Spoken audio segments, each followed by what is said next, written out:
Ya, saudara, saya menyambut ada jemaat yang baru pertama kali hadir, yaitu keluarga dari Bapak Gerit Pires dari Bukit Serpong Mas, BSM Serpong. Bisa bangkit berdiri? Oke, baik. Baik, saudara kanan yang di kanan kirinya bisa berikan salam.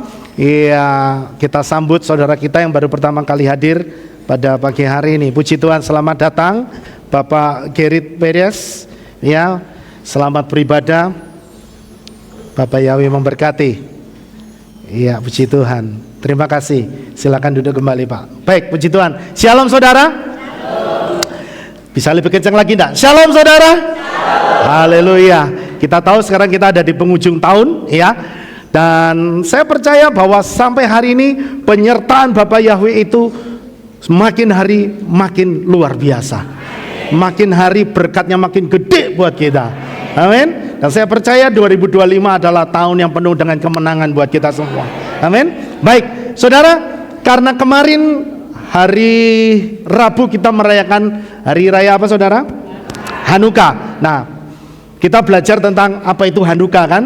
Nah, pagi hari ini karena masih dalam suasana ya Hanukkah, saya juga ingin memberikan sedikit penerangan tentang menorah, saudara. Kita tahu bahwa ada menorah dan ada Hanukkah.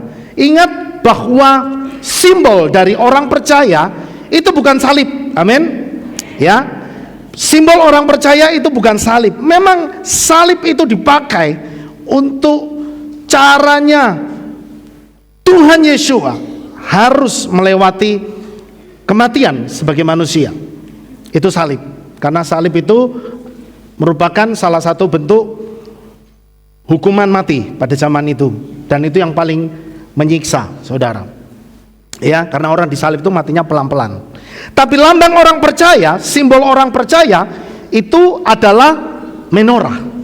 Ya, dan itu memang kitab suci sudah menuliskan, saudara. Nah, pagi hari ini kita belajar, saya akan memberikan ya sedikit banyak detail tentang menorah. Mungkin selama ini kita tahu menorah ya bentuknya seperti ini kan, saudara ya. Ya, tapi saudara pernah enggak berpikir kenapa harus ada bunganya, saudara? Kenapa harus 7?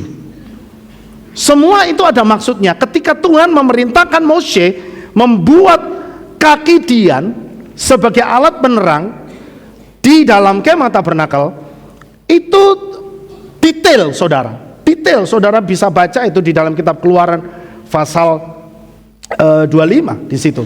Ya, detail sekali Tuhan menyuruh Mose untuk membuat bentuknya seperti ini dan ini dan ini, panjang seperti ini, harus ada kakinya seperti ini. Ya, oke, baik. Pagi hari ini saya akan memberikan penerangan mungkin yang sedikit lebih detail dari yang pernah kita pelajari. Oke. Terus apa itu menorah? Menorah adalah kata bahasa Ibrani untuk kandil atau kaki dian. Ya, bisa juga disebut juga kaki pelita atau pelita. Ya, pelita saja, gitu. Nah, saudara bisa lihat dalam tulisan bahasa Ibrani di situ ada huruf mem, nun, waw, res dan he. Ya. Nah, itu yang membentuk kata menorah. Ya. Nah, dalam rangka pembangunan tabernakel atau kemah suci, Bapak Yahweh memerintahkan untuk membuat sebuah menorah atau kandil atau kaki pelita yang terbuat dari emas. Saudara, itu ayatnya Keluaran 25 ayat 31 sampai 37. Jadi memang menorah itu ada karena Tuhan yang menyuruh Mose untuk membuat. Ya. Jadi bukan hasil ide pikiran manusia. Iya toh?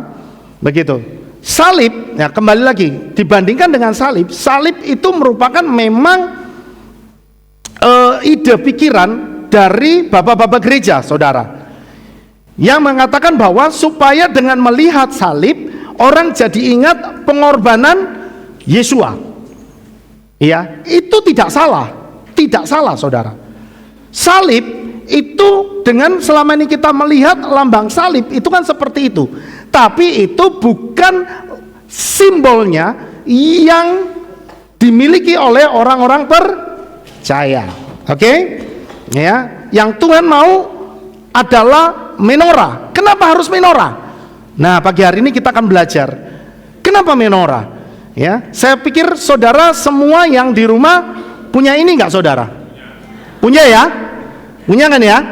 Ya, karena beberapa waktu yang lalu ketika kita merayakan Sukot kalau tidak salah ya, kita semua dapat souvenir yang dalam bentuk menorah. Nah, saudara perlu tahu, saudara, keberadaan menorah ada di dalam rumah saudara itu seperti apa. Bukan hanya seperti hiasan-hiasan pada umumnya. Ketika rumahnya orang Kristen ya pasti ada salibnya gitu. Tapi ini more than that, lebih dari itu, saudara. Ketika saudara melihat, ketika saudara tahu bahwa saudara memiliki menorah di dalam rumah saudara, itu ada something, ada sesuatu yang luar biasa, ada sebuah profetik yang luar biasa yang saudara harus tahu. Amin. Ya, pagi hari ini kita akan melihat sama-sama, saudara, profetiknya itu seperti apa, maknanya seperti apa ketika saudara itu punya menorah. Ketika saudara melihat menorah di rumah saudara, saudara jadi tahu tentang arti sebuah kehadiran Bapa Yahweh di dalam rumah saudara. Ya, oke, terus. Nah, itu ayatnya, Keluaran 25 ayat 31 sampai 40. Saya akan bacakan ya, karena saya tahu sekarang hampir tidak ada yang bawa kitab suci. Betul nggak, saudara? Kitab sucinya diganti dengan HP suci. HP suci aja belum tentu dibuka, saudara. Kenapa? Karena semua sudah ada di depan saudara. Betul nggak? Kalau dulu kan ketika Bapak Pendetanya ngomong kita baca Keluaran pasal 25, semua langsung dengar bunyi kresek. Ya kan? Nah, kalau sekarang saya nggak dengar bunyi kresek. Karena semua sudah punya HP-nya, sudah suci semua, saudara. Oke, kita baca. Makanya saya mengajak saudara pagi hari ini membaca. Ingat, yang namanya daftar itu harus selalu diapakan, saudara? Nah, lupa nih. Diulang. Daftar, devarim itu artinya apa? Pengulangan. Amin. Ya, saudara mau baca firman Tuhan nggak? Mau nggak? Mau ya? Oke, ini agak panjang, makanya saya ajak saudara baca kembali, ya, supaya firman Tuhan itu terus berdengung di dalam hati kita. Amin, saudara. Demikian bunyi firman Tuhan. Dan haruslah engkau membuat sebuah kaki pelita dari emas murni. Haruslah kaki pelita itu dibuat sebagai karya tempaan. Alas tumpuannya dan tangkainya, kelopak-kelopaknya, kuntum-kuntumnya dan bunga-bunganya harus seiras dengannya. Dan haruslah 6 tangkai tersembul dari rusuk-rusuknya, 3 tangkai kaki pelita dari rusuknya yang satu, dan 3 tangkai kaki pelita dari rusuknya yang kedua. Haruslah ada 3 kelopak seperti bunga badam pada tangkai yang satu dengan kuntum dan bunga. Dan ada 3 kelopak seperti bunga badam pada tangkai yang lain dengan kuntum dan bunga. Demikianlah untuk ke-6 tangkai yang menyembul dari kaki pelita itu. Dan haruslah pada kaki pelita itu ada 4 kelopak seperti bunga badam, dan dengan kuntum-kuntumnya, 1 kuntum ada di bawah 2 tangkai darinya, dan 1 kuntum ada di bawah 2 tangkai darinya, sesuai dengan ke-6 tangkai yang menyembul dari kaki pelita itu. Haruslah kuntum-kuntumnya dan tangkai-tangkainya seiras dengannya. Semuanya itu harus sebagai karya tempaan dari sebongkah emas murni. Dan haruslah engkau membuat 7 pelita, dan seseorang harus membuat pelita-pelitanya menyala dan membuatnya bercahaya ke ruang depannya. Haruslah sepit-sepitnya dan nampan-nampannya pun dari emas murni. Haruslah orang membuatnya dari 1 talenta emas murni beserta semua perkakasnya. Maka perhatikanlah dan buatlah berdasarkan polanya seperti yang telah engkau lihat di atas gunung itu. Amin. Saudara, coba perhatikan ya, kalau kita baca secara sekilas bagaimana Bapak Yahweh memerintahkan Mose untuk membuat yang namanya menorah. Itu enggak cuma asal-asalan, tapi saudara perhatikan sebegitu detail Bapak Yahweh itu menyuruh Mose, ya kan? Saudara bisa lihat ada yang namanya bunga-bunga badam. Apa itu bunga badam, saudara? Bunga badam itu kalau saya googling ya di internet, bunga badam itu sama dengan bunganya dari pohon kacang almond. Tahu almond, saudara? Ya, almond ya. Saya nggak tahu kalau di sini almond tuh ngomongnya apa, karena ini kacang nggak ada di daerah kita. Ya kan? Almond. Saya juga nggak kasih gambaran di sini, tapi almond itu, saudara ya. Ya pokoknya saudara tahu lah kalau saudara beli coklat, ya. Kan ada itu yang rasa apa, saudara? Almond. Nah itu dari yang namanya bunga buah badam. Buah badam itu almond itu, saudara. Kenapa harus ada almondnya? Kenapa ada bunga badamnya? Itu semua ada maksudnya, saudara. Nanti kita akan belajar sama-sama ya. Oke, terus berbagai bentuk telah diciptakan selama berabad-abad. Menorah ini, saudara, itu dari pertama awal ketika Mose mendapat perintah dari Bapak Yahweh, itu sebenarnya sampai gambar yang sekarang ini, itu gambar yang aslinya tidak ada yang tahu. Nggak ada yang tahu. Ini semua hanya bayangan semua, saudara. Gambaran, tapi yang bentuk aslinya yang Tuhan perintahkan seperti yang dikatakan Mose lihat di atas gunung, itu sudah tidak ada aslinya. Jadi kalau saudara lihat ada yang mengaku bilang di Israel pernah melihat menorah yang asli yang dibuat oleh Mose, yang dibuat oleh Bezalel tepatnya ya, yang diperintahkan oleh Mose, itu nggak ada, begitu. Yang ada adalah replika yang sudah dibuat pada saat setelah bait suci pertama dihancurkan. Begitu. Jadi bentuknya itu sebenarnya menorah yang benar-benar asli kayak apa, itu sudah nggak ada yang tahu. Tapi kira-kira seperti ini, saudara. Paham ya? Ya, begitu. Nah, jadi begitu. Tetapi tidak seorang pun tahu bagaimana tepatnya menorah terlihat pada zaman Mose dan zaman bait suci 1 dan 2 di Yerusalem. Dan tidak seorang pun tahu persis bagaimana 22 bunga badam atau almond diposisikan pada 7 lengan. Karena seluruh inventaris bait suci pertama hilang saat Yerusalem, ini sejarahnya ya, saat Yerusalem dihancurkan oleh Raja Babilonia Nebukadnezar pada 586 sebelum Masehi. Kemudian menorah baru dibuat untuk bait suci kedua. Antiochus IV Epifane itu menjara bait suci kedua pada tahun 169 sebelum Masehi dan mengambil mezbah emas, kaki dian dan semua perkakas yang ada pada bait suci. Ya, saudara bisa lihat di dalam 1 Makabe 1 ayat 21. Kurt Freyer sudah menulis pada tahun 1918, dikatakan tempat lilin bait suci kedua dihancurkan oleh Antiochus Epiphanes pada tahun 169 sebelum Masehi, dan 4 tahun kemudian Yehuda Makabe itu menggantinya dengan tempat lilin baru. Nah, siapa Yehuda Makabe nanti sedikit saya ceritakan lagi.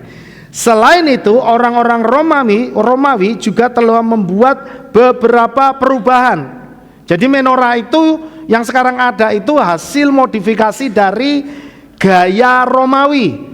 Karena pada zaman itu kan Israel, orang-orang Yahudi masih dijajah oleh orang Romawi, saudara. Nah, ini khususnya menyangkut alas yang dibuat heksagonal, dilengkapi dengan figur-figur binatang Romawi dan dibuat ekstra besar. Menorah yang digambarkan pada gerbang Titus dengan jelas menunjukkan di beberapa bagian gaya kekaisaran Romawi, misal ornamen pada alas dan bagian antara alas dan 7 lengan. Jadi tidak bisa dijadikan patokan mendekati bentuk aslinya. Saudara, dari sini saya merenung. Coba, dari zaman itu memang semua yang berbau Ibrani itu berusaha dihilangkan. Coba, ya.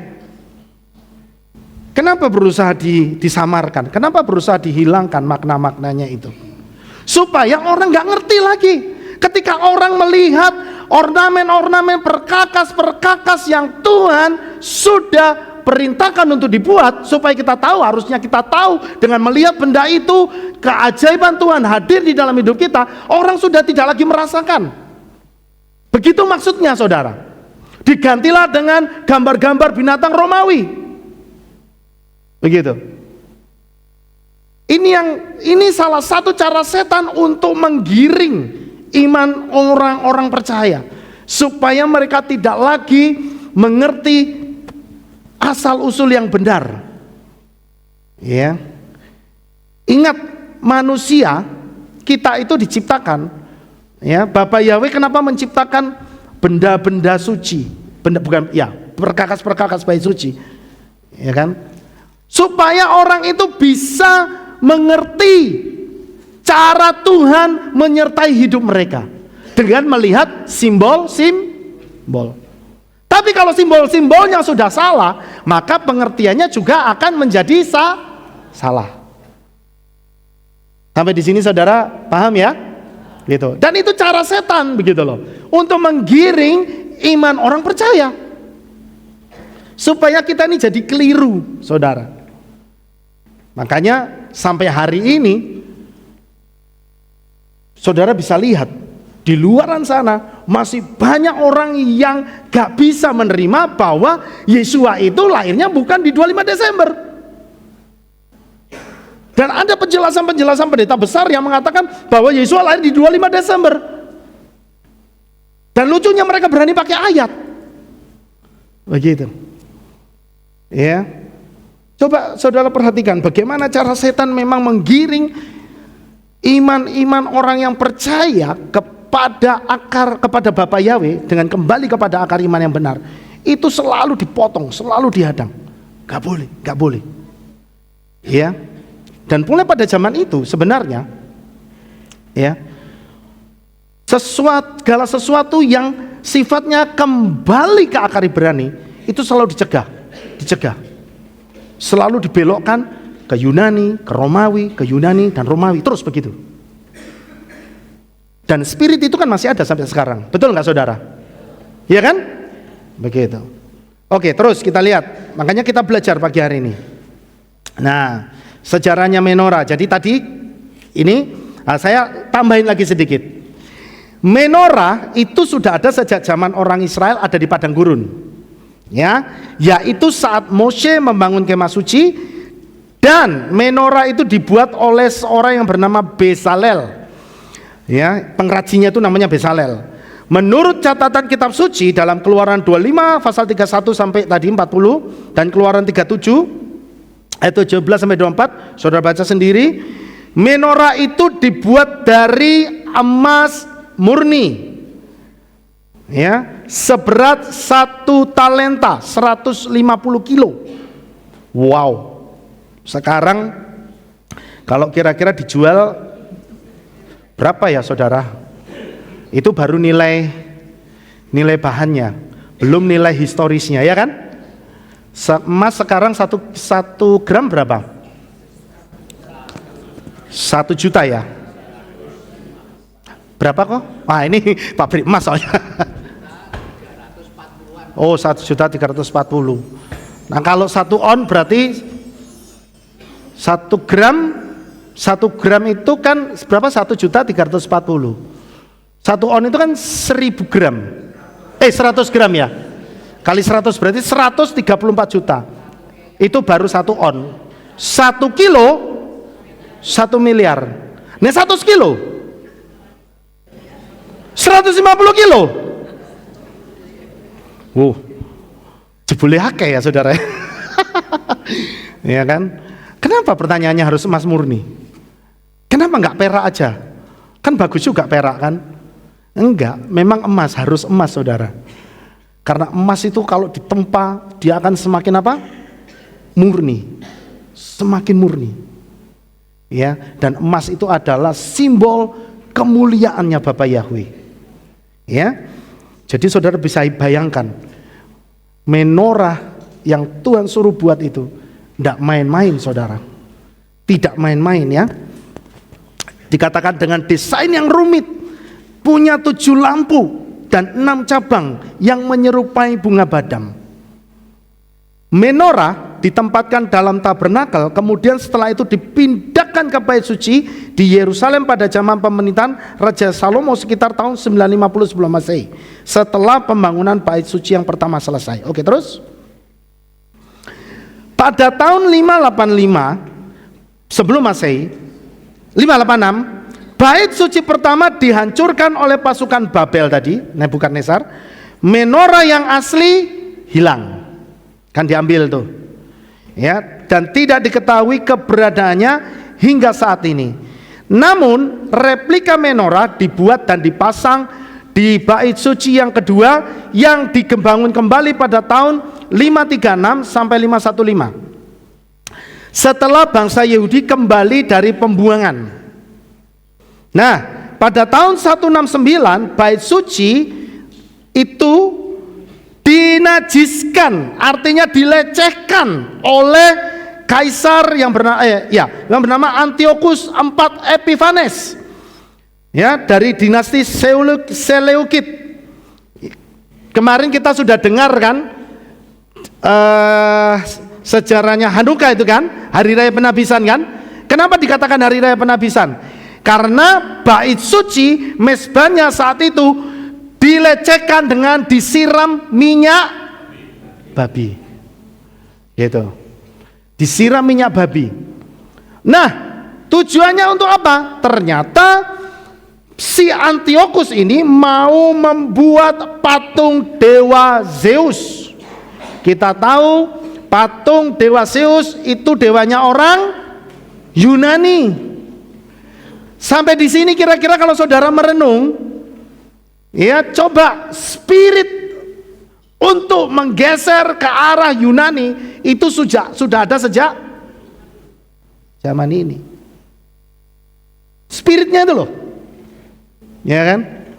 Makanya jangan heran kalau sampai hari ini orang sukar sekali untuk berkata mengganti, ya toh, dari kata Yesus menjadi Yesua. Wangel. Dengan alasan saya sudah biasa mendengar kata itu. Ya kan? Saya tuh kadang-kadang makanya sampai hari ini saya itu selalu berpikir kita itu manusia itu benar-benar makhluk egois, saudara. Namanya kita kurang 1 huruf aja nggak terima. Betul nggak? Saudara namanya Bapak Andreas. Oh, ada yang bernama Andreas kan ya? Tak pinjem sebentar. Diganti Andreus. Terima nggak Pak Andreas? Mana nih Pak Andreas? Terima nggak kok? Nggak terima. Lu namaku Andreas kok. Oh, lo cuma diganti U kok. Gitu. Iya kan? Tapi ketika orang dikasih tahu nama yang benar, namanya Yesua. Wah, dari dulu ngertinya Yesus. Wangel saudara, iya kan? Tapi namanya Dewa diganti nggak mau. Coba, apa itu nggak egois namanya? Egois kan? Sama, hari kelahirannya dikatakan Yesua lahir bukan 25 Desember om. Wah, yang penting kan maksudnya. Lah saudara dikasih ucapan selamat, umpama saudara lahir di tanggal 15 April, saudara tak kasih ucapan 14 April, mesti ngomongnya apa? Gak apa-apa saiki ya wes.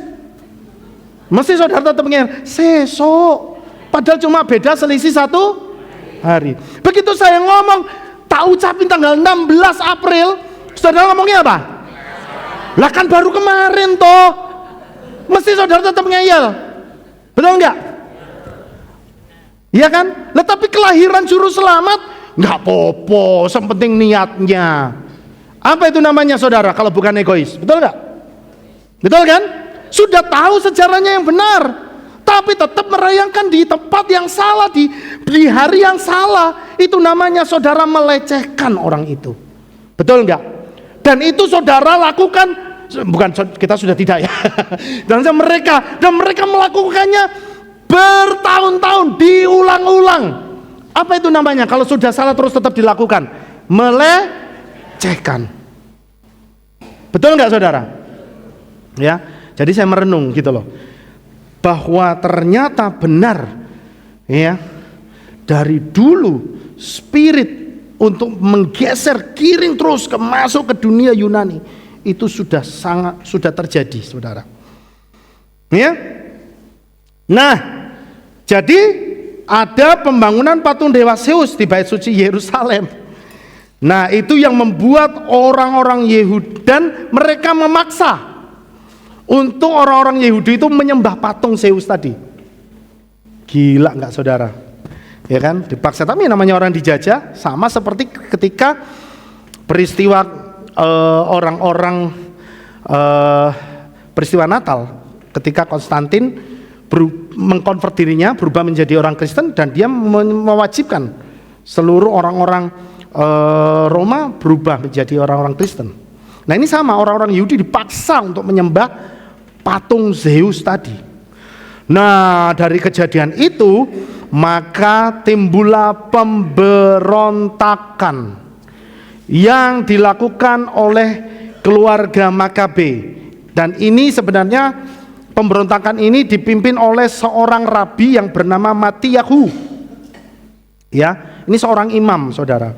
Seorang imam yang bernama Mattiyahu, dan kelima anaknya. Itu anaknya yang pertama Yudas Makabe, Eleazar Makabe, Simon Makabe, Yohanan Makabe, Yonatan Makabe, dan mereka memenangkan pemberontakan tersebut dengan merebut kembali bait suci. Jadi akhirnya timbul pemberontakan yang dipimpin oleh keluarga Makabe ini, saudara. Ya, direbut kembali bait sucinya dan dibersihkan, ditabiskan kembali, ditahirkan kembali. Nah, makanya pada peristiwa itu disebut di dalam kitab suci, kalau saudara baca ya, di mana saya kok lupa ya, di kitab di apa itu waktu itu ya, kalau nggak salah satu Injil lah pokoknya ya, tentang Yesua pergi untuk merayakan hari raya penahbisan. Nah, saudara masih ingat kan ya, ada kata hari raya penahbisan. Nah itulah yang disebut dengan hari raya Hanukkah, saudara. Jadi memang Yesua sendiri ikut merayakan, ya, sejarahnya kira-kira seperti itu. Terus nah, peristiwa itu kemudian disebut sebagai perayaan penahbisan atau Hanukkah. Jadi ketika mereka mulai bersih-bersih bait suci ini, mezbahnya, nah mereka menemukan di situ ada persediaan minyak. Begitu. Ya, ada yang mengatakan mereka menemukan 1 kontainer minyak. Nah, kalau dikatakan 1 kontainer itu kan sekarang rancu ya, saudara. Kontainernya yang gede apa? Ya kan? Kontainer truk itu juga ada yang namanya truk kontainer, itu gede, saudara. Tapi wadah segini juga bisa dikatakan kontainer. Ya, jadi saya hanya menulis mereka menemukan persediaan minyak untuk menyalakan lilin menorah. Itu sebenarnya hanya cukup untuk 1 hari, atau lebih tepatnya sebenarnya cukup hanya untuk sekitar 8 jam minyak yang mereka temukan di bait suci. Tapi ternyata terjadi mujizat. Minyak yang hanya bisa untuk menyalakan lilin menorah, ya, itu bisa bertahan sampai 8 hari. Yang tadinya hanya 8 jam, jadi bisa 8 hari Mereka nyala, kok nyala terus, nyala lagi, sampai 8 hari. Nah disitulah kemudian dikenal dengan peristiwa Hanukkah. Dan mereka mulai dari situ muncullah yang disebut dengan lilin Hanukkah. Apa saudara? Hanukkah. Hanukkah itu adalah lilin Hanukkah. Ya, dan jumlahnya berapa? 9. Begitu ya. Nah, tapi pagi hari ini saya tidak membahas tentang lilin Hanukkah, tapi saya membahas tentang menorah. Ya, oke, terus. Nah, sekarang mulai ini kita belajar ornamen. Ketika kita melihat menorah, di situ ada berapa lampu, saudara? 7 lampu. Kenapa jumlahnya 7? Saudara bisa lihat angka 7 itu banyak muncul dalam kitab suci kita. 7 itu di dalam angka gematria itu dikatakan angka yang apa, saudara? Sempurna. Ya, di sini ada Pak Robi yang sering membahas tentang angka gematria. Betul ya Pak Robi ya? Sempurna ya? Perfect. Gitu. Ya, 7 ada 7 hari penciptaan. Gitu. Jadi dengan melihat menorah itu menandakan bahwa ada 7 hari penciptaan. Berarti lengkap. Tuhan menciptakan secara lengkap, ya. Ada 7 hari raya yang wajib dirayakan turun temurun. 7, saudara. Kemudian ingat, ya, Yosua mengelilingi tembok Yeriko selama 7 hari. Kemudian Naaman mandi di sungai Yordan, atau lebih tepatnya Betavara, itu disuruh menyelam berapa kali? 7 kali. Kenapa 7 kali? Ingat sekali lagi, 7 itu sempurna. Ada 7 jemaat di dalam kitab Wahyu atau Kilyahna. Dan lebih dari 700 kali angka 7 itu tercatat di dalam kitab suci. Jadi saudara, ketika saudara melihat menorah yang ada di dalam rumah saudara, saudara harus ingat bahwa saudara punya Tuhan yang sempurna. Amin. Dia sempurna. Sempurna. Oke, terus 7 lampu itu melambangkan atau merepresentasikan 7 sifat Elohim. Yang pertama, 7 sifat Tuhan itu yang terkenal dengan yang artinya chesed. Apa saudara? Chesed, bacanya jangan keliru, harus chesed, bukan keset. Ini beda tipis, bahaya. Harus yang benar. Apa saudara? Chesed. Loh, saya masih mendengar keset begitu.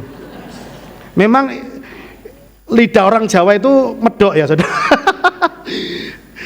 Coba sekali lagi, apa saudara? Chesed. Nah gitu ya. Chesed itu artinya kemurahan, kasih sayang, pengampunan, kesabaran, cinta, kesetiaan, kebajikan, keadilan. Jadi kalau saudara lihat menorah di dalam rumah saudara, itu berarti ada cintanya Tuhan. Amin. Saudara lihat, setiap kali saudara melihat ada lampu menorah yang terpajang di rumah saudara, itu saudara berarti mengimani ada cintanya Bapa Yahweh dalam rumah saudara. Amin. Ya, ada penyertaannya Bapa Yahweh dalam hidup saudara. Itu maksudnya. Itu baru satu, chesed. Kedua, gevurah. Apa saudara? Gevurah. Jadi agak tebel. gevurah. Ya, memang orang Yahudi itu kalau ngomong begitu saudara ya. Gitu. Jadi jangan heran kalau ngomong sama mereka itu mungkin saudara harus agak jaga jarak. Gitu. Karena itu rawan hujan lokal. Ya. Nggak, jok saja sih. Jadi gevurah, apa artinya gevurah? Gevurah itu artinya kekuatan, keberanian, disiplin, penguasaan diri, kebaikan moral dan etika, kemampuan mengatasi tantangan, dan kepemimpinan. Jadi apa artinya? Dengan saudara melihat menorah, saudara itu percaya bahwa ada kekuatan Bapa Yahweh yang menyertai saudara. Amin. Tapi bukan jimat loh ini. Bukan jimat saudara. Ya. Kadang-kala orang itu suka ketika ini diartikan seperti itu, akhirnya itu sholat dijadikan apa? Jimat. Oh, nek ono iki setane ngalih. Ya. Enggak, itu maksudnya adalah untuk saudara itu mengingat. Sama seperti saudara itu punya apa itu yang saya lupa namanya sampean. Yang kalau kita mau keluar rumah harus begini. Mezuzah. Mezuzah itu bukan jimat. Ya, tapi mezuzah itu adalah alat untuk mengingat bahwa ketika engkau mau keluar ada penyertaan Bapa Yahweh. Amin. Ketika engkau masuk di dalam rumahmu yang di dalamnya ada Bapa Yahweh. Gitu saudara. Nah sama ketika saudara melihat menorah, itu maksudnya seperti itu. Untuk apa saudara? Mengingat. Ada kekuatan Bapa Yahweh yang maha dahsyat yang menyinari rumah saudara. Itu menorah, ya. Kemudian Tiferet. Tiferet, apa itu Tiferet? Kebijaksanaan, keseimbangan, harmoni, selaras. Untuk mengingatkan kita itu supaya kita itu berlaku apa saudara? Bijaksana. Keharmonisan atau selaras, apa artinya? Hidup itu harus balancing. Firman Tuhan juga ngomong, jadilah cerdik seperti apa? Ular, tapi tulus. Itu bicara tentang keseimbangan loh saudara. Saudara boleh pinter, tapi cuma jangan mengandalkan kepintaran saudara. Nanti jadinya licik. Betul enggak? Orang yang begitu nanti jadinya sombong. Harus diimbangi dengan yang namanya ketulusan. Itu baru namanya seimbang. Amin. Itu supaya kita itu mengingat bahwa ya, kalau kita hidup, kita minta supaya Tuhan itu memberikan hidup yang seimbang buat kita. Hidup yang penuh dengan keharmonisan. Amin. Ya. Kemudian yang keempat, netzah. Apa itu netzah? Netzah. Nah, kalau ada CH di belakang, netzah. Netzah. Jadi besok saudara kalau sudah ke Israel sudah pinter gitu loh maksudnya ya. Amin. Netzah itu artinya kemenangan. Ya, bisa juga berarti ada kreativitas Tuhan. Ada yang sifatnya inspiratif, inovasi, kesabaran, itu netzah. Ya. Jadi saudara percaya bahwa di dalam rumah saudara, ketika saudara melihat menorah, itu berarti ada kemenangan di dalam hidup saudara. Amin. Itu saudara. Ya. Jadi saudara bisa tahu ya, lihat, dengan kita melihat menorah, itu Tuhan mau supaya kita itu mengingat akan betapa hebat penyertaan Tuhan dalam hidup kita. Begitu lengkap caranya dia menyertai hidup kita. Jadi kalau kita itu ngomong bahwa Bapa Yahweh baik, itu enggak cuma ya pokoknya baik, enggak. Di dalam kebaikan Tuhan itu ada macam-macam cara Tuhan melindungi dan menolong kita. Ya. Hot itu yang kelima. Hot itu juga bicara tentang kemuliaan, kehormatan, kekuatan, hikmat akal budi. Ya. Jadi dengan lampu menorah yang ada di dalam rumah kita, dengan kita melihat menorah, berarti itu hadirnya kemuliaan Bapa Yahweh. Begitu maksudnya. Ya, itulah sebabnya kalau di dalam kemah suci, di dalam kemah tabernakel dikatakan lampu menorah itu satu-satunya penerang. Itu mewakili bahwa lampu menorah yang menyala itu merupakan kemuliaan Tuhan, begitu maksudnya. Hadirnya kemuliaan Tuhan untuk mengalahkan kegelapan. Yesod ya, apa itu yesod? Yesod itu dasar atau fondasi, kestabilan, keamanan, kemampuan untuk membangun sebuah hubungan, energi kreativitas. Itu yesod, saudara. Ya, artinya apa? Sebuah rumah bisa berdiri dengan kokoh itu kalau ada dasar yang kuat. Sama seperti iman percaya kita kepada Bapa Yahweh harus disertai dengan fondasi atau dasar yang kuat. Dasar yang kuat itu apa? Ya pengenalan akan Tuhan. Amin. Pengenalan akan kebenaran firman Tuhan, supaya iman percaya saudara itu bukan cuma ikut-ikutan. Begitu. Ya kan? Ketika orang bertanya, kita bisa menjawab. Bukan cuma, apa ya? Waduh, aku kurang ngerti. Aku pokoknya melu wae lah, melu Pak Lukas wae. Begitu. Bukan seperti itu. Ya. Tapi Tuhan menginginkan supaya saudara itu punya pengertian yang benar sebagai dasar iman percaya saudara. Begitu maksudnya. Itu yesod. Ya. Yesod. Kemudian yang ketujuh, malhut. Malhut itu adalah kemampuan menciptakan.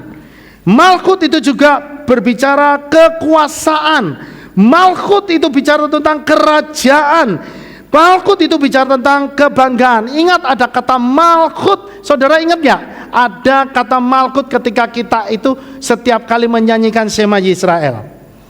Shema Yisrael Yahweh Elohenu Yahweh Echad. Kemudian bait kedua, Baruch Shem Kevod Malchuto. Apa itu Malchuto? Malchuto itu artinya kerajaannya, kekuasaannya leolam vaed, kekal. Gitu. Makanya itu merupakan bentuk pernyataan iman kita, ya, bahwa kita percaya kerajaannya Bapa Yahweh itu kekal selama-lamanya. Amin.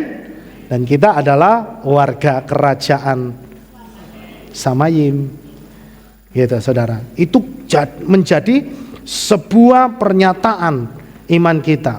Malhut. Jadi saudara mengingat ya, ketika kita melihat sebuah menorah itu berarti saudara melihat, mengimani bahwa kerajaan Elohim, kerajaan Bapa Yahweh itu kekal dalam hidup kita. Amin. Ya. Itu. Jadi 7 sifat Bapa Yahweh, 7 sifat Elohim yang ada di menorah.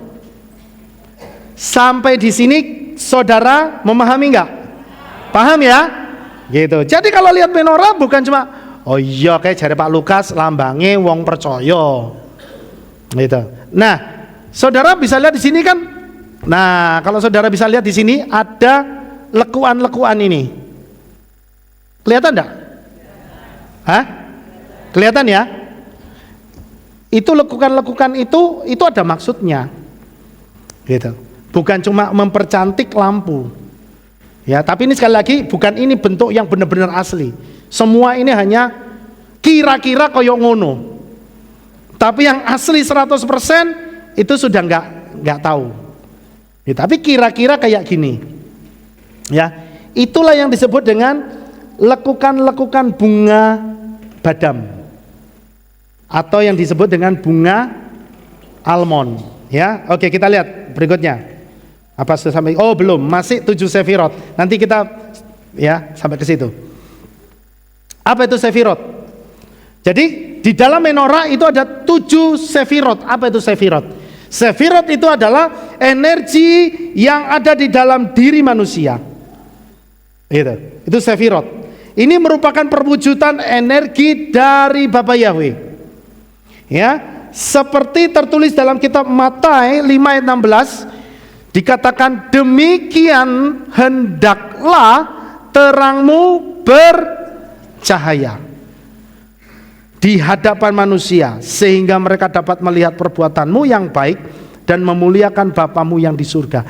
Ini kalau saya terjemahkan dalam bahasa universal kira-kira seperti ini. Demikianlah hendaknya auramu itu kelihatan. Auramu itu aura yang baik, supaya orang lihat bahwa ada Tuhan di dalam hidupmu. Kira-kira seperti itu, saudara. Nah, aura yang baik itu yang bagaimana? Nah, itu yang ada di dalam 7 sefirot itu, saudara. 1, sefirot yang pertama itu yang namanya Keter. Apa, saudara? Keter atau mahkota. Di situ dikatakan melambangkan kehadiran Elohim. Ya, ada kesadaran spiritual dan kebijaksanaan. Dan itu letaknya ada di atas kepala kita. Begitu. Jadi kita itu juga harus memancarkan energi Tuhan di dalam hidup kita. Amin, saudara. Jadi anak Bapak Yahweh, ya perilakunya harus seperti yang disuruh sama Bapak Yahweh. Amin, saudara. Ya, nah itu bicara tentang kebijaksanaan, kemuliaan Elohim harus muncul di dalam hidup kita. Tapi itu tidak akan muncul kalau perilaku hidup kita sudah sama kayak orang-orang di luar sana. Mulutnya kotor, tangannya kotor. Tangan kotor bukan maksudnya mainan lumpur. Tangan kotor itu artinya apa? Suka mencuri, korupsi, memeras hak orang. Ya, bagaimana kemuliaan Bapak Yahweh bisa terlihat, dilihat oleh orang lain kalau hidup kita masih seperti itu. Oleh sebab itu, saudara, biarlah kita memiliki energi dari Bapak Yahweh, energi Samayim, gitu maksudnya. Amin. Ya, energi yang memancarkan kehidupan yang memberkati orang lain. Itu Keter. Kemudian Chokmah. Chokmah itu juga bicara kebijaksanaan. Ya. Chokmah melambangkan kebijaksanaan, pengetahuan dan kreativitas. Nah, itu letaknya di sebelah kepala kanan. Itu katanya begitu. Chokmah. Kemudian ada yang berikutnya binah. Binah itu pengertian juga. Itu intuisi, itu ada di kepala kiri. Ya. Kemudian da'at. Da'at itu bicara tentang pengetahuan. Pengetahuan. Ya. Itu melambangkan juga kesadaran dan pemahaman. Letaknya di mana? Di dahi. Sini, ini dahi, saudara ya. Itu sefirot ini kalau kita mau belajar tentang ini dalam sekali dan lama pasti. Ya. Dulu kalau tidak salah saya pernah dapat sedikit penjelasan mengenai sefirot ini ketika saya pergi ke kampung Kabalah di sana di Israel ya. Kenapa kok mereka tidak mau makan tidak mau makan makanan yang tidak kosher itu? Ya, karena ini berhubungan sama ini sebenarnya. Begitu katanya ya. Kemudian ada kemudian Sefirot yang ke-5 itu Chesed. Tadi kita bicarakan Chesed ya. Chesed, kasih sayang, kemurahan dan kebaikan. Itu juga harus ada di dalam diri kita. Karena itu energi Tuhan. Dikatakan di situ letaknya di sebelah kanan dada. Ya. Kemudian Gevurah, kekuatan, melambangkan disiplin dan penguasaan diri, itu sebelah kiri dada. Kemudian Malkhut, nah itu Malkhut, melambangkan kemuliaan dan kehadiran Tuhan di dunia. Itu adanya di bawah perut, dari sini ke bawah, itu Malkhut. Maksudnya apa sih Malkhut itu? Malkhut itu bicara tentang kewibawaan, ya, supaya kita itu menjaga langkah kita, menata gaya hidup kita, supaya hidup kita itu punya wibawa, ya, supaya hidup kita itu dihargai oleh orang lain. Sampai di sini saudara paham? Ya, kita itu harus menata hidup kita loh saudara. Ya, jangan jadi orang yang sembarangan, jangan jadi orang yang selengean, jangan jadi orang ya saya kan apa adanya. Ya, no. Tapi saudara harus menata, membawa diri saudara supaya orang itu melihat saudara, menghargai saudara. Tidak mungkin orang yang modelnya begini-begini orang hormat sama dia. Betul nggak? Paham maksud saya ya? Ya. Dari gayanya dia bersikap kepada orang lain itu harus ditata loh saudara. Itu yang bicara tentang wibawa, kehormatan, harga diri saudara. Ketika orang berbicara di depan, nggak boleh yang modelnya ya.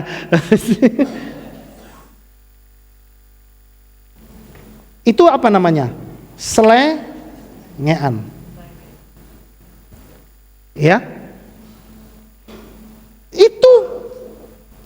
Itu firman Tuhan loh saudara. Supaya kita itu menguasai diri. Orang yang itu tandanya apa? Tandanya apa? Orang itu nggak pede, betul nggak? Orang itu tidak bisa membawa dirinya, ya kan? Kalau saya begini-begini di depan saudara, saya yakin saudara akan menilai saya itu orang yang rendahan. Betul nggak saudara? Saudara akan meremehkan. Ya, itulah sebabnya saya ngomong juga kepada saudara, jangan seorang pun dari antar saudara yang dipandang rendah oleh orang lain. Jangan ada. Amin. Tapi biarlah orang lain memandang saudara itu dengan penuh hormat. Dengan apa? Dengan membawa diri saudara. Ini tadi Sefirot. Ya. Saudara harus menghadirkan energi Tuhan di dalam hidup saudara. Kenapa? Karena ketika energi Tuhan itu ada di dalam hidup saudara, pasti aura saudara itu bagus sekali. Saudara melobi kepada orang seperti apapun pasti berhasil. Ya. Tapi kalau kita menghadapi orang yang pangkatnya mungkin lebih tinggi terus kita tidak akan pernah saudara dianggap sama mereka. Jangan dikira kalau kita mereka terus iya enggak saudara. Kalau betul nih, coba saudara perhatikan ya. Orang yang semakin begini, orang itu akan semakin begini sama saudara. Betul enggak?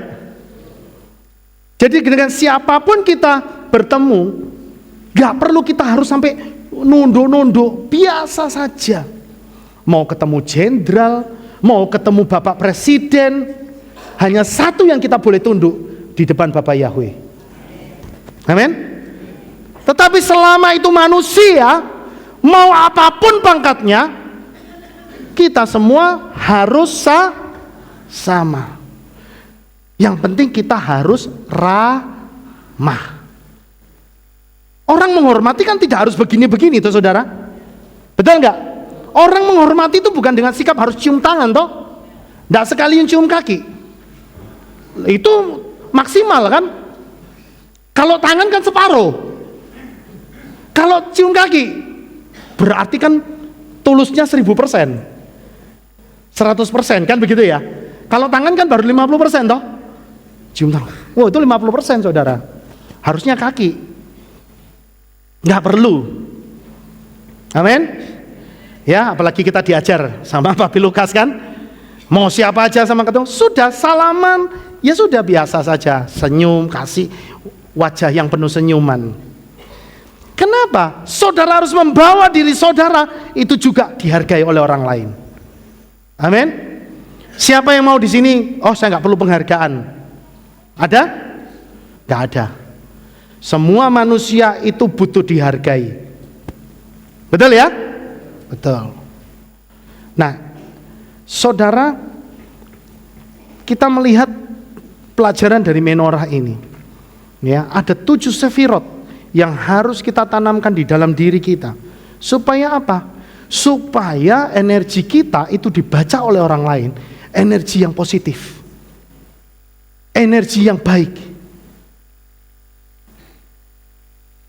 Sampai di sini paham ya? Ya, gitu. Terus, apa fungsi sefirot dalam tubuh manusia? 1, menghubungkan manusia dengan Elohim.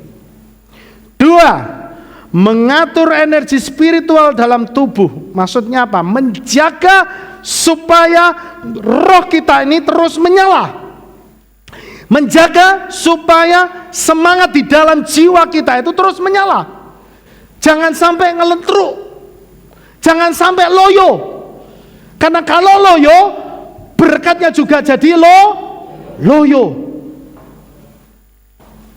Tapi biarlah kita terus menguatkan diri kita. Supaya apa?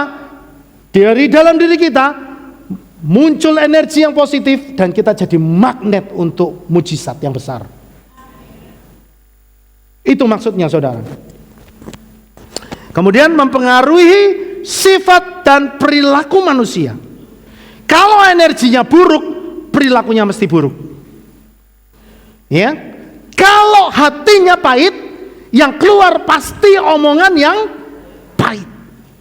Makanya saudara perhatikan, kalau ada orang yang selalu ngomongnya pahit, ngomongnya sakit hati, ngomongnya penuh dengan iri, kedengkian, kepahitan, pasti dalamnya pahit. Tapi kalau orang itu ngomongnya selalu sukacita, ngomongnya hal yang positif, pasti di dalam hidupnya penuh dengan berkat. Nah, oleh sebab itu saudara, pagi hari ini kita mau belajar untuk kita memperkatakan setiap hari perkataan yang baik, supaya hidup kita jadi baik. Amin. Ya. Hilangkan, kalau bisa hilangkan semua kata-kata atau umpatan-umpatan, sesuatu yang mengeluh, sesuatu yang menghina orang lain. Hilangkan semua kebiasaan itu. Supaya apa? Supaya berkat Tuhan itu ngalir deras dalam hidup kita. Ya. Menentukan kekuatan roh dan kemampuan manusia. Gitu. Oke, lanjut. Nah, tadi dikatakan di dalam ketika Tuhan menyuruh Mose untuk membuat menorah, disuruh pakai ornamen bunga badam atau almond. Nah, setiap detail itu penting bagi Tuhan dan tidak ada kata yang terbuang sia-sia. Pohon almond atau pohon badam disebutkan dalam kitab suci dengan cara yang penting. Pertama kali adalah ketika Imam Harun, ya, otoritas imamat Harun dipertanyakan. Dan tongkatnya bertunas, berbunga dengan menghasilkan buah dalam semalam sebagai pengakuan dari Tuhan. Itu saudara bisa dibaca dalam Bilangan 17 ayat 8. Ya, maksudnya apa? Saudara, di dalam peti tabut perjanjian, ya, itu kan ada isinya. Isinya apa saudara? 2 loh batu, terus tongkat Harun yang bertunas. Oke, tongkat Harun yang bertunas itu pohon badam. Itu kayu almond. Pertanyaannya, kenapa? Gitu. Ya, kenapa kok kayu badam yang ditaruh sebagai tongkat Harun? Ya, saudara perlu tahu bahwa kayu yang dipakai sebagai yang disebut sebagai tongkat Harun itu pohon badam itu pohon yang selalu tumbuh di segala musim. Ya, mau musim hujan, musim panas, musim salju, musim gugur, musim semi, dia terus continue. Itu pohon badam. Ya. Dia terus tumbuh. Terus tumbuh. Itu pohon badam, saudara. Ya. Artinya apa? Sebenarnya dari pengertian seperti itu, kok pohon badam yang dipilih Tuhan untuk ditaruh di dalam peti perjanjian. Maksudnya apa? Itu untuk mengingatkan kepada orang Israel bahwa di setiap musim, ya, di segala musim, Bapa Yahweh itu tidak pernah meninggalkan mereka. Sama untuk mengingatkan kita bahwa di setiap musim hidup kita, Bapa Yahweh itu selalu hadir dalam hidup kita. Itu maksudnya saudara. Ya, Tuhan tidak pernah meninggalkan kita sedetik pun. Ya, mau musim panas, mau musim hujan, mau musim duren, musim, ya, dia selalu hadir menyertai kita. Itulah sebabnya dia disebut sebagai Bapa Yahweh Syama. Bapa Yahweh Syama itu apa saudara? Dia yang selalu hadir. Amin. Ya. Yang kedua adalah ketika Bapa Yahweh memperlihatkan kepada Yeremia sebuah cabang pohon badam dalam sebuah penglihatan. Tuhan menggunakan permainan kata dalam bahasa Ibrani. Karena kata untuk badam itu syaket. Ini mirip memang bahasa Indonesia ya. Syaket. Kalau orang sini ngomong sakit itu apa? Syaket itu apa? Loro. Sakit.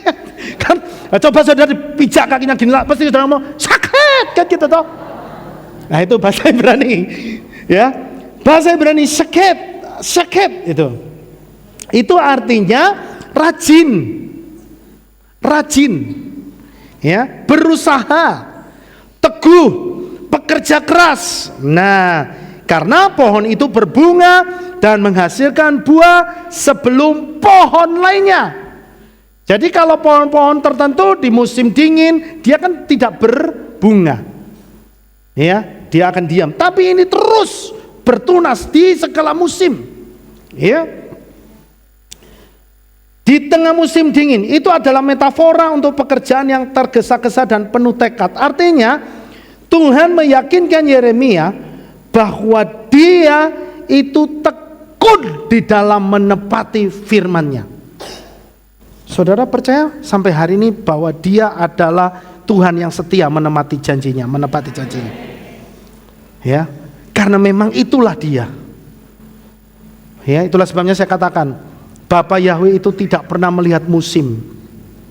Ya, dia itu adalah Tuhan yang setia. Firman Tuhan bilang, meskipun kita nggak setia, dia tetap setia. Seperti yang diumpamakan oleh Yesua tentang anak sulung dan anak bungsu. Yang kurang ajar anak bungsu. Pergi. Di situ menggambarkan tentang kesetiaan seorang bapa. Ya, ingat-ingat saudara. Mungkin saudara saat ini, ya, mungkin yang saudara lagi live streaming. Saat ini saudara sedang jauh dari Tuhan. Saya katakan cepat kembali. Ya, cepat kembali.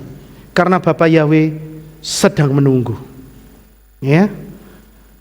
Yang hari ini saudara mengalami pergumulan, mungkin kelihatannya Tuhan belum jawab. Saya katakan, Bapa Yahweh pasti akan menjawab doa saudara. Karena Dia adalah Tuhan yang setia. Pegang itu saudara. Pegang aja. Pasti pada waktunya Dia akan jawab semua pergumulan doa kita. Karena Dia tidak pernah bisa lepas dari firman-Nya.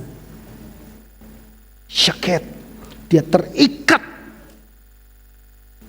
oleh firman-Nya.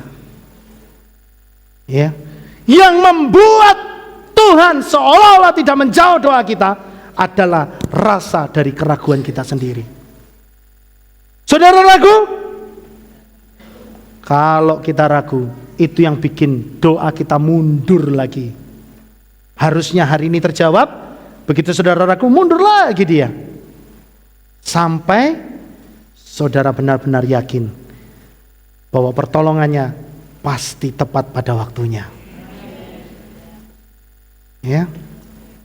Itulah sebabnya saudara, saya mengingatkan kembali 2025. Orang mau ngomong tahun kegelapan, tahun resesi, tahun bencana, tahun malapetaka, biarkan itu untuk mereka, bukan untuk kita. Amin. Orang mau ngomong tahun kegelapan, biarkan. Kenapa? Karena kita diciptakan untuk menjadi terang buat mereka. Amin. Ya, boleh kasih tepuk tangan yang dahsyat buat Bapak Yahweh. Ya. Terus dalam Zakaria 4, saudara bisa baca nanti di rumah. Ya, dikatakan Nabi Zakaria ini sempat bingung oleh sebuah penglihatan tentang sebuah menorah dengan 2 pohon zaitun di kedua sisinya yang menyediakan minyak untuk lampu-lampu. Sekali lagi, ya, jika kita beralih ke perjanjian baru untuk mencari 2 pohon zaitun, kita mendengar Paulus menggambarkan orang Yahudi dan orang bukan Yahudi dalam Roma 11 sebagai 2 pohon zaitun. Ya, yang satu pohon orang bukan Yahudi yang disebut pohon zaitun liar.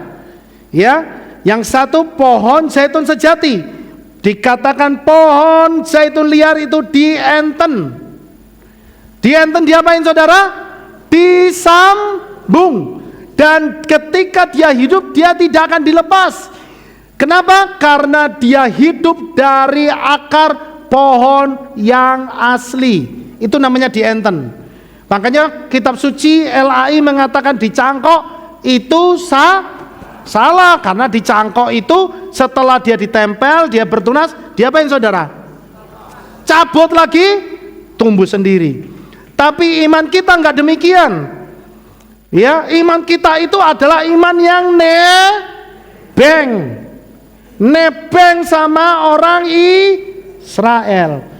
Tidak bisa kita hidup sendiri, karena pohon zaitun liar itu rata-rata tidak berbuah.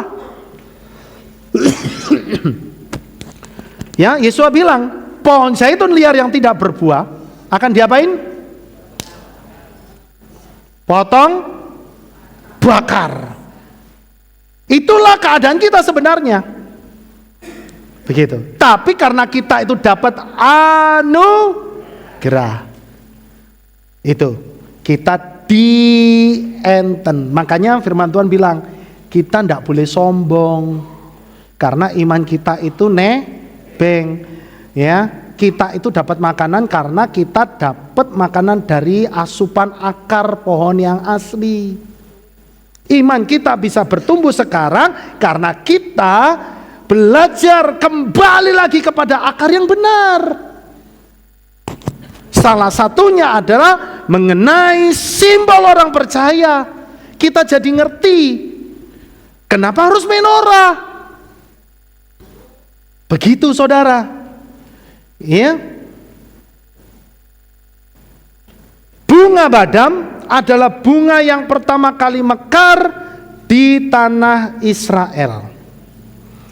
Ya, setelah musim dingin. Jadi melambangkan harapan dan kekuatan yang baru. Begitu maksudnya. Kalau tadi kita bicara tentang dua pohon zaitun, itu bicara menorah, itu bicara tentang anugerah. Ya, yang harusnya orang-orang goyim tidak mendapat jatah keselamatan, tapi Yesua hadir memberikan keselamatan. Itu digambarkan, dinubuatkan. Sampai sini paham enggak saudara? Makanya Yesua itu ingat enggak Bapak Gembala pernah ngomong, kenapa menorah itu kepalanya 8? Kepalanya 7, sorry.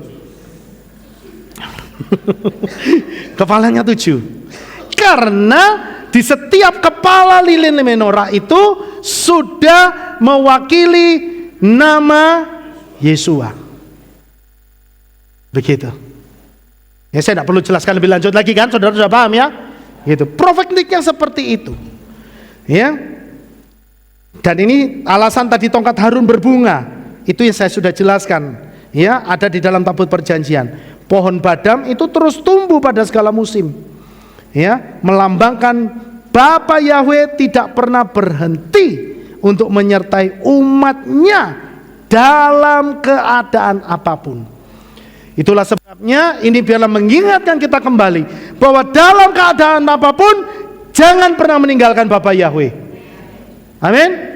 Ya, karena pertolongan kita satu-satunya yang paling mujarab, yang paling nyata itu hanya ada di dalam Bapa Yahweh. Terus sedikit lagi ya. Kemudian makna cahaya menorah. Ya, makna cahayanya menorah itu ada maknanya juga, saudara. Melambangkan pengetahuan dan kekuatan Elohim. Cahaya itu kan terang, ya kan? Kalau saudara melihat benda dalam keadaan lampu mati, bisa terlihat nggak bendanya? Tidak bisa. Perlu ada cahaya, ya kan? Gitu, supaya kita bisa melihat. Sama artinya apa? Kalau kita kepingin tahu dan mengenal Tuhan lebih dalam, kita perlu cahaya. Gitu. Cahayanya siapa? Ya cahayanya Bapa Yahweh sendiri. Dengan kita melihat cahaya, kita jadi tahu. Oh, seperti ini kebaikan Tuhan dalam hidup saya. Saya jadi ngerti. Gitu. Ya, itu makna cahaya yang terpancar dari lampu menorah. Kemudian makna minyak di dalam menorah. Minyak itu juga penting karena merupakan rujukan kepada Ruach HaKodes yang memampukan kita menjadi terang di dunia ini. Ingat perumpamaan tentang 10 gadis di dalam Matius 25 ayat 1 sampai 13 menekankan pentingnya minyak ini. Karena kegelapan tidak akan masuk ke dalam kerajaan Samayim. Tidak mungkin ya. Sang mempelai pria tentu saja tidak akan mengambil kegelapan yang berdosa, tetapi hanya gadis-gadis yang memiliki cukup minyak, yang artinya punya Ruach HaKodes di dalam dirinya. Ya, pertanyaannya, apakah sampai detik ini saudara masih saudara percaya bahwa di dalam diri saudara ada Roh Kudus?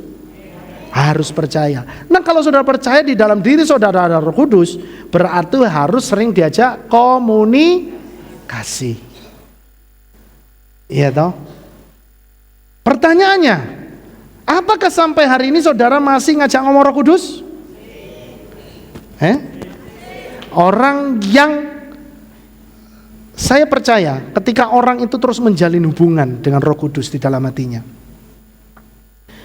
ya, orang itu tidak akan pernah putus asa, saudara. Orang tidak akan pernah mengalami yang namanya putus asa, lari ke dukun, lari ke orang pintar, bahkan bunuh diri, nggak akan. Karena sebelum dia memutuskan untuk itu, Roh Kudus akan berbicara kepadanya. Ya, saudara, kenapa saya ngomong begini? Karena saya benar-benar merasakan tuntunan Ruh Kudus dalam hidup saya itu nyata, saudara. Ya, sering kali saya harus mengalami seolah-olah saya ada di keadaan persimpangan jalan. Saya nggak tahu harus mau kemana, Tuhan. Ya, tapi di saat saya membutuhkan pertolongan Tuhan, saya berbicara kepada Ruh Kudus. Ya, dan Ruh Kudus itu memberikan satu. Yang pertama dia berikan, selalu ngomong gini, tenang, tenang. Ya, kenapa? Karena di dalam tinggal tenang terletak kekuatanmu. Dua, biasanya dia berikan damai sejahtera. Ketika dia sudah memberikan damai sejahtera, biasanya yang ketiga, dia akan kasih hikmat untuk saudara. Saudara, supaya saudara tahu apa yang saudara harus lakukan, apa yang saudara harus putuskan. Dan ketika itu Roh Kudus yang nuntun, pasti hasilnya benar. Amin. Ya. Nah, Roh Kudus itu adalah rohnya Bapa Yahweh sendiri yang ada di dalam hati kita untuk membimbing kita, menuntun kita supaya kita tidak salah jalan. Ya, hati-hati. Apalagi sekarang dengan pengajaran yang sekarang ini banyak sekali ditumpangi hal-hal yang sudah tidak benar. Ya, saudara, saya mengingatkan kembali saudara, hati-hati. Karena sekarang ini mulai marak lagi yang mengatakan Yesua bukan Tuhan loh. Ya. Dan ini beberapa kali loh Bapak Gembala sudah singgung, hati-hati. Kenapa? Karena banyak jemaat Tuhan yang sekarang imannya itu mulai goyah dan mereka ngomong, iya ya Yesus itu bukan Tuhan, Yesus itu kan juru selamat. Yesus, ada yang ngomong, Yesus bukan Tuhan, Yesus juru selamat, Yesus itu Dafar Elohim, tapi dia bukan Tuhan. Saya tidak perlu menjelaskan ini lebih lanjut, tapi biarlah saudara dengar penjelasan Bapak Gembala. Saya katakan hati-hati. Saudara tidak mempercayai dia Tuhan, saudara mau selamat pakai apa kalau tidak percaya dia Tuhan? Ayo. Tidak ada seorang pun di dunia ini yang bisa memberikan darahnya untuk menjadikan jaminan keselamatan untuk hidup kita. Tidak ada, saudara. Tidak ada, saya katakan. Ya, dan saya beruntung. Kita semua beruntung di sini. Ya. Kalau kita ada di dalam iman yang benar. Betul ya? Coba saudara mau cari keselamatan di luar iman kita, silakan cari. Tidak ada satupun yang benar-benar menjanjikan bahwa keselamatan itu dijamin selain di dalam Tuhan kita Yeshua HaMashiach. Amin. Ya. Terus dikit lagi. Kemudian apa makna menorah bagi kita sebagai orang percaya? Satu, dengan adanya menorah berarti ada hubungan langsung dengan Bapa Yahweh melalui Yeshua.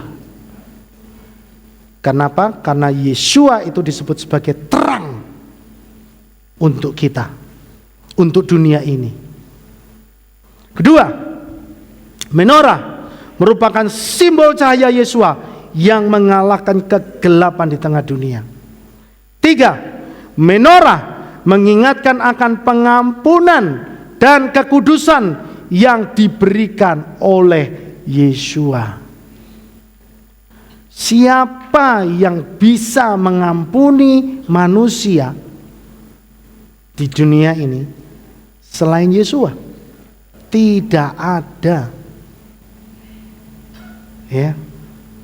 Itulah sebabnya saya katakan kalau Yeshua bukan Tuhan lah, terus Yeshua iki opo? Oh, Yeshua juru selamat. Yeshua itu Dafar, tapi dia bukan Tuhan. Lah, kok bulet dewe? Gitu kan?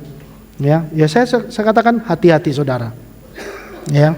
Sampai hari ini setan itu dia pakai cara kasar tidak bisa, dia pakai cara halus. Ya. Kalau dulu mungkin zaman dulu setan munculnya sudah pada takut kan gitu ya. Muncul pocong lari. Kalau sekarang sudah ngerti, saudara tidak takut sama pocong, kan? Saudara tidak takut sama kuntilanak. Tapi yang dia masuki adalah pikiran kita. Ya. Terus menorah itu melambangkan Yesua. Dikatakan, firman-Mu itu pelita bagi kakiku dan terang bagi. Ini ayat sering kita dengar loh saudara. Ya, Yesua itu adalah terang yang sejati. Nih, ya, dikatakan akulah terang dunia. Tuh saudara bisa baca ayat-ayatnya. Ya, terus terakhir Matius 5 ayat 14, firman Tuhan begini, bilang, kamu adalah terang dunia. Nah sekarang kalau saya ngomong kamu, saya kan tidak kena, gitu. Jadi coba kita praktek sama-sama, ya. Kita bunyikan ayat ini, diganti saya. Yang ngomong kamu diganti saya. 1, 2, 3. Saya adalah terang dunia. Sebuah kota yang terletak di atas gunung tidaklah mungkin. Siapa yang terang dunia? Saya kasih tahu, kalau kita terang dunia, berarti satu, kita jadi cahaya buat mereka. Apa artinya cahaya tadi? Saudara menjadi orang yang bisa memberkati orang-orang yang lagi gelap di luar sana. Siapa yang mau dipakai Tuhan untuk jadi saluran berkat bagi kegelapan di dunia ini? Nah, ya, katakan saya Tuhan, saya terang dunia. Dimulai dari kehidupan pribadi saudara. Pancarkan energi ilahi, pancarkan energinya Bapa Yahweh. Amin. Ya, jangan ngelentruk, jangan loyo, tapi yakinlah engkau dipilih Tuhan, dijadikan terangnya Bapa Yahweh. Ya, kalau Yesus adalah terang, maka kita juga dijadikannya sebagai terang dunia, yang artinya Bapa Yahweh menciptakan dan memilih kita supaya kita menjadi orang yang membawa terang, membawa berkat, membawa sukacita untuk mereka, saudara. Supaya apa? Supaya orang di luar sana melihat ada terangnya Bapa Yahweh dalam hidup kita. Amin buat firman Tuhan. Bapa Yahweh memberkati saudara. Mari sama-sama kita berdoa. Terima kasih Bapa Yahweh, pagi hari ini biarlah firman-Mu terus menerangi hati kami Bapa. Biarlah firman-Mu terus membawa kami kepada kemuliaan-Mu Bapa. Sebab kami mau hidup kami Tuhan dipakai untuk memancarkan kemuliaan Bapa Yahweh. Dimanapun kami berada Tuhan, jadikan kami berkat bagi dunia ini. Kami percaya Bapa, firman-Mu memberkati setiap kami yang hadir. Terima kasih Tuhan, berkati kami semua yang ada di tempat ini. Di dalam nama Adonai Yeshua HaMashiach, kami mengucap syukur dan berdoa. Sama-sama kita berkata, amin. Baik saudara, kita akan dengar pengumuman. Shalom, berjumpa kembali dalam Aleph Tau Update News.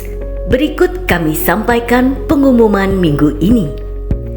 Dalam rangka memperingati perayaan Hanukkah, akan diadakan aksi sosial donor darah pada hari Minggu 29 Desember 2024 di Kehilat pada pukul 9 pagi sampai selesai. Shalom saudara terkasih. Mau keakraban keluarga besar Kehilat Aleph Tau sebentar lagi loh. Bagi yang ingin berpartisipasi untuk memberikan persembahan door prize dapat menghubungi Saudari Welly di nomor 0882 2533 9832. Jemaat dipersilakan untuk membawa makanan yang dapat kita nikmati bersama.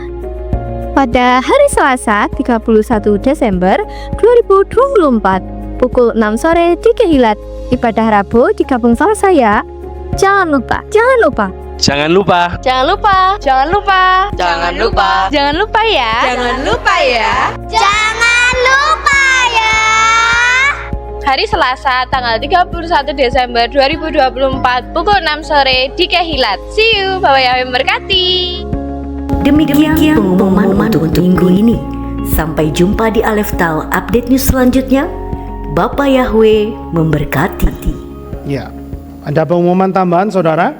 Di situ dari divisi doa.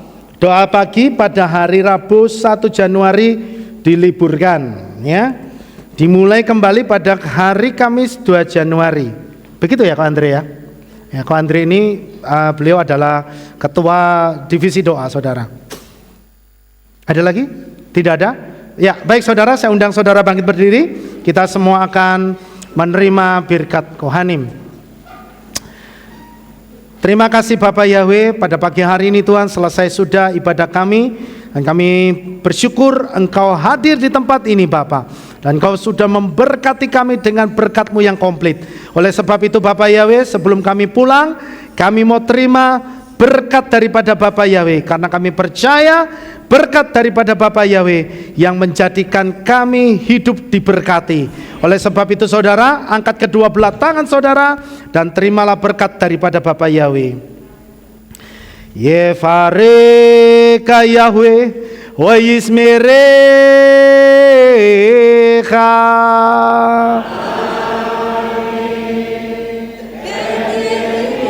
Yair Yahweh panau elecha wikunecha.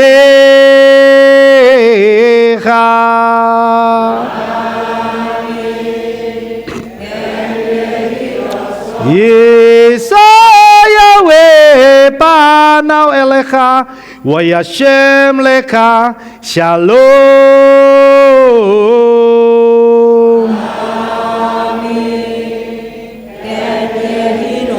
Baru kata Bair ufaru kata besade, diberkatilah engkau di desa dan berkatilah engkau di ladang, di kota dan di ladang. Baru prit mineka ufriat maka ufriventeka shekara lapeka westerot soneka, diberkatilah buah kandunganmu, diberkatilah hasil bumimu, hasil ternakmu, anak-anak lembumu dan anak-anak dombamu. Baru tanah kau misarteka, diberkatilah bakulmu dan tempat adonanmu. Baruk atau boika ufaruk atau seteka, diberkatilah engkau pada waktu masuk dan diberkatilah engkau pada waktu keluar. Baruk kata Yahweh Elohinu meleka olam Beshem Yeshua Hamashiach Beruah kodes kile olam faed. Kami mengucap syukur dan berdoa. Haleluya, amin.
Yahweh yang Maha Kuasa, terima kasih atas kehadiran Bapak Ibu Saudara sekalian dalam ibadah bersama kami di Kehilat Alef Tau Magelang. Doa saya Bapak Yahweh memberkati dengan kesehatan yang sempurna, damai sejahtera dan berkat materi yang semakin melimpah. Kami menunggu kembali kehadiran Bapak Ibu Saudara sekalian pada jam yang tersedia. Hari Sabat jam 5 pagi, hari Minggu jam 6 pagi, hari Rabu jam 6 sore. Siap sedialah sebagai mempelai Hamasiah untuk menyambut kehadiran mempelai pria kita, yaitu Adonai Yeshua Hamasiah di awan-awan yang permai. Amen. Lehitraot. Shalom, sampai jumpa kembali.